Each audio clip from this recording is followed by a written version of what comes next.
propagandistes russes commencent à comprendre qu'ils appartiennent à une secte défaillante. Tout le système sombre dans l'absurdité. Alors que les pertes russes s'accumulent sur le front, les élites proposent désormais une solution catastrophique. Remplacer les soldats russes par des chiens sur le front. Cette idée choquante ne vient pas d'un inconnu à la télévision, elle vient d'un homme politique russe. Cette absurdité est un signe direct de désespoir. Le culte de Poutine échoue parce que Poutine a prouvé qu'il ne se soucie que du pouvoir. Il arrête maintenant des personnalités pro-guerre et les qualifie d'ennemis de l'État. Ces luttes internes ont révélé le mensonge le plus profond du Kremlin. Cela prouve que n'importe qui, peu importe sa loyauté, peut être sacrifié s'il menace le cher leader. La plus grande crainte de l'élite est désormais confirmée. La Russie de Poutine est en train d'imploser et le culte se dévore lui-même. Commençons par cette vidéo qui a été publiée par un soldat russe en première ligne. Au fait, regardez. Voici un tel mouvement. C'est le genre d'action qui se passe. Phil est en train de mentir.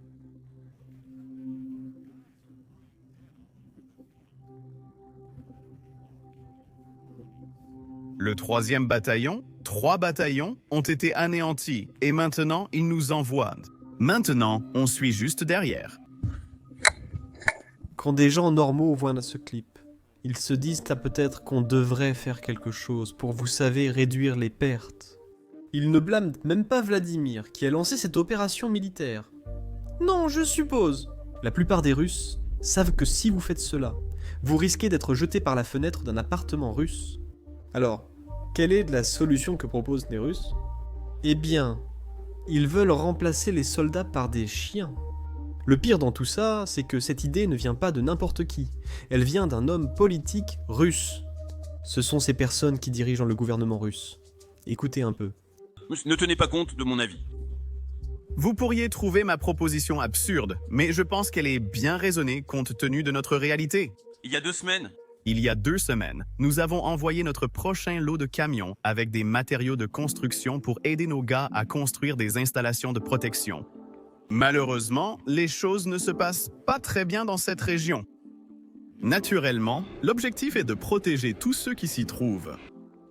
Naturellement, nous menons ces missions. Les gars meurent parce qu'ils ont signé le... les gars meurent parce qu'on s'y pas. C'est censé être légal.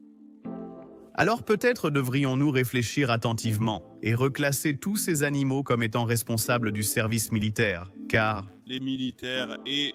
les envoyer pour déminer les champs. Pourquoi pas? Est-ce le cas? Parce que, comme on dit, il y a des services et des organismes publics qui protègent les animaux? Eh bien, allons-y. Attribuons-les à une autre catégorie.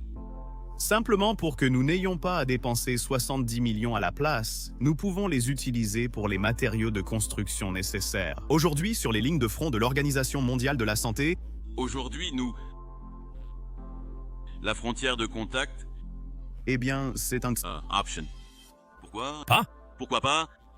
Pour être honnête, je ne sais pas si les chiens russes méritent ce genre de vie. Alors j'ai une meilleure idée. Plutôt que d'envoyer des soldats ou des chiens russes, Poutine pourrait envoyer ses robots en première ligne. Et pour être honnête, ces petits Kia pourraient en fait être plus efficaces que les soldats russes qui ne reçoivent aucune formation. Bref, en parlant de gens qui n'ont aucune compétence, parlons des propagandistes russes. Parce qu'il semble que certains d'entre eux soient très contrariés que les médias occidentaux en parlent. Poutine arrête maintenant ses propres partisans de la guerre. Le blogueur de guerre russe, Roman Alkin, est très contrarié par un récent article de The Economist sur les querelles entre commentateurs russes pro-guerre. Maintenant, avant de voir ce que ce type Roman a dit, ce qui est d'ailleurs très satisfaisant, regardons rapidement de quoi parlait cet article de The Economist. Les blogueurs militaires russes s'affrontent avec leur propre régime. Maintenant, ce type dont vous voyez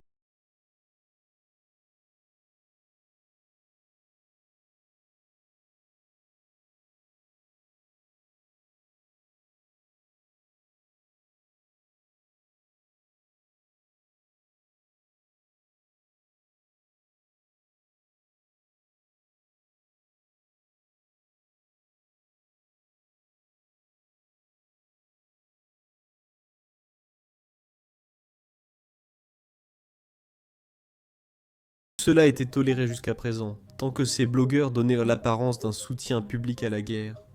Maintenant, il semble que cet accord soit rompu et que cette rupture vienne du Kremlin. Nombre de ces grands blogueurs sont qualifiés d'agents étrangers. Cette étiquette date de l'époque de Staline, utilisée alors pour faire taire les critiques. C'est exactement ce que fait Poutine en ce moment. Après tout, on ne l'appelle pas le nouveau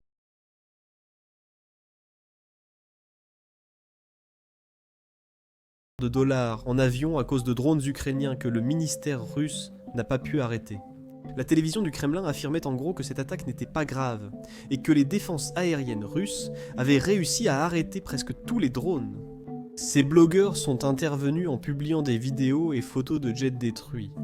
Et ils critiquaient le ministère pour ne pas avoir réussi à empêcher une attaque comme celle-ci, et pour ne pas avoir su empêcher ce genre de choses. Cela s'est produit si profondément à l'intérieur du territoire russe. Et c'est pourquoi ces blogueurs sont maintenant qualifiés d'agents étrangers. C'est une nouvelle tellement importante que même de grands médias comme The Economist, The Guardian et The Telegraph en parlent maintenant. C'est là que nous arrivons à ce qui met en colère notre gars Roman. Voyons donc ce qu'il a à dire, dit Roman. Et je cite, « Aujourd'hui, on m'a envoyé un lien vers The Economist, qui a mis ma photo en couverture avec le titre « Les blogueurs militants russes s'opposent à leur régime ». Pour moi, ce n'est qu'un inconvénient d'être qualifié d'agent étranger. Je suis sûr que les gens qui s'en fichent vraiment en parlent de beaucoup. À quel point ils s'en fichent. C'est un argument vraiment digne du lycée, venant des Russes. Mais il continue en disant « Je me soucie de la Russie, et je connais bien les guerres de l'information. Je comprends de quoi il s'agit. D'abord, The Guardian en parle, et maintenant c'est The Economist qui le rapporte. Le but est simple, semer la méfiance et diviser patriotes et États. Il continue de se plaindre longtemps, disant que c'est à cause d'articles comme ceux-ci. Les gens ne lui parlent plus dans la rue. Même ses amis, les personnes de son cercle social, ne respectent plus son opinion, ce qui est plutôt satisfaisant. Donc, je vous recommande vraiment d'aller lire tout ça. Nous mettrons le lien ci-dessous. Je dis qu'on mettra le lien ci-dessous, mais finalement on ne le met pas. Ce n'est pas moi qui publie la vidéo, c'est quelqu'un d'autre qui oublie de mettre le lien. Mais bref, revenons à ça, et espérons qu'on mettra ce fil dans la description. En d'autres termes, ce récit est devenu un véritable outil pour l'Occident. Ils l'utiliseront de plus en plus sous diverses formes, le déployant partout pour accentuer les divisions en Russie. J'ai donc une question pour ceux en Russie ayant lancé ce système d'agents étrangers. Pourquoi ? Vous pensez avoir éliminé les ennemis régionaux que vous avez inventés pour vous-même et votre entourage. Mais vous avez offert à l'ennemi, qui bombarde nos villes et tue nos citoyens, une arme d'information qu'il exploitera sans cesse contre l'État. Il ne fait plus que pleurer et se lamenter sans cesse. Mais passons à la partie importante, car il y a des gens en Russie qui attaquent réellement ces personnes à cause de la couverture médiatique faite par les économistes. Cependant, Boris Yakimenko, un prodige du propagandiste télévisé Vladimir Solvoyo, que vous savez, nous avons beaucoup couvert sur cette chaîne. Ce protégé affirme que l'article de The Economist prouve en réalité que Roman est un agent étranger. Ce Boris publie sur Telegram. The Economist commence à jouer du côté des terroristes, des extrémistes et des agents étrangers. Voilà l'ennemi. Le visage et la bannière de ce combat, c'est l'ennemi étranger, Roman Alakin. Vous voulez plus de preuves ? Rappelez-vous comment toute cette racaille affirmait sérieusement que j'étais un agent du Military Intelligence 6 parce que je suis allé à un concert dans une église et que j'ai parlé d'art gothique dans sa cour. Les preuves des services de renseignement confirment l'intensification des luttes internes en Russie. Et comme Napoléon l'a dit un jour, quand ton ennemi fait une erreur, ne l'interromps pas. Maintenant, le plus drôle, c'est que même la plus grande émission de Russie, celle de Vladimir Solovoyov, reconnaît publiquement que l'économie russe est en difficulté. Et oui, des erreurs ont été commises. Mais ce n'était pas Poutine qui a fait ces erreurs, c'était tout le monde sauf lui. Il s'avère que notre économie subit un effondrement. Il s'avère que notre économie s'effondre. Avant cela, Trump avait déjà donné ses évaluations de notre Économie ? D'où vient cette idée que l'économie russe s'effondre?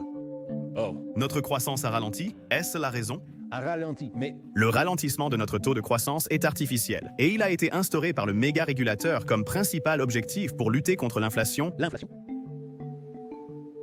et il n'a pas atteint l'objectif fixé. Mais aujourd'hui, cette incapacité à résoudre ce problème dans un avenir prévisible a conduit au fait que nos ennemis géopolitiques l'utilisent comme un atout dans la lutte contre nous. Comme Goat, Je ne veux blâmer personne pour cela. En ce moment, la question n'est pas de savoir qui est responsable, mais que faire à ce sujet. C'est la bonne vieille stratégie russe qu'ils appliquent depuis toujours. La Russie avait des tsars, où le public et même les gens qui faisaient partie des élites, mais qui n'étaient pas, vous savez, dans l'administration. Même à l'époque du tsar, ils accusaient tout le monde, sauf le tsar. Ils accusaient les gens autour de lui, ils accusaient le peuple.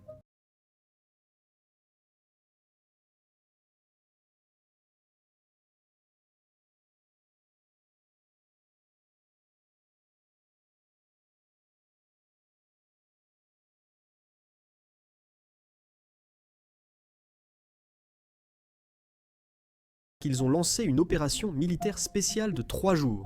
Pour une raison quelconque, ces 3 jours se transforment en 3 ans et demi. Eh bien, ils vont en rejeter la faute sur leurs conseillers et commencer à convaincre le public que ce n'était pas l'erreur de Poutine, mais plutôt celle des conseillers qui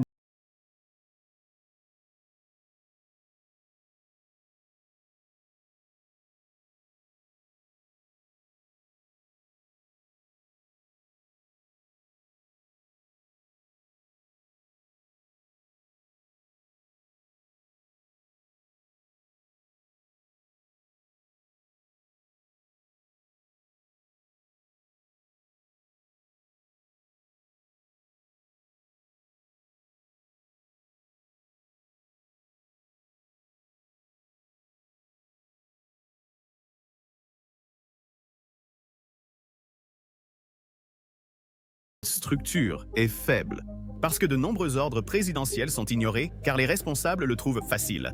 Il est plus simple de rester inactif, même en connaissant les conséquences, comme pour les raffineries de pétrole. Correct. S'il est plus facile de ne rien faire, il faut comprendre ce que cela implique, c'est-à-dire quel sera le résultat de ne rien faire avec les mêmes personnages non-joueurs, etc. L'État est impuissant car il n'a aucun moyen de contraindre ce fonctionnaire à agir. c'est encore plus effrayant là-bas. C'est encore plus effrayant que ça. Dans les années 1990, nous l'avons construit de façon à créer des zones d'irresponsabilité, sans responsable là-bas. Personne n'est responsable. Nous pensons encore que les ministères gèrent les secteurs dont ils portent le nom, mais cela n'a rien à voir avec la réalité. Les noms qu'ils portent, en réalité, ne correspondent pas du tout. Ces dernières semaines, certaines de nos vidéos ont été démonétisées et restreintes, probablement parce que YouTube n'apprécie pas certains extraits montrés depuis les lignes de front ukrainiennes. YouTube juge les extraits de guerre inadaptés aux annonceurs et restreint donc la vidéo. Nous avons créé Business Basics, notre plateforme sans aucune restriction, construite de zéro.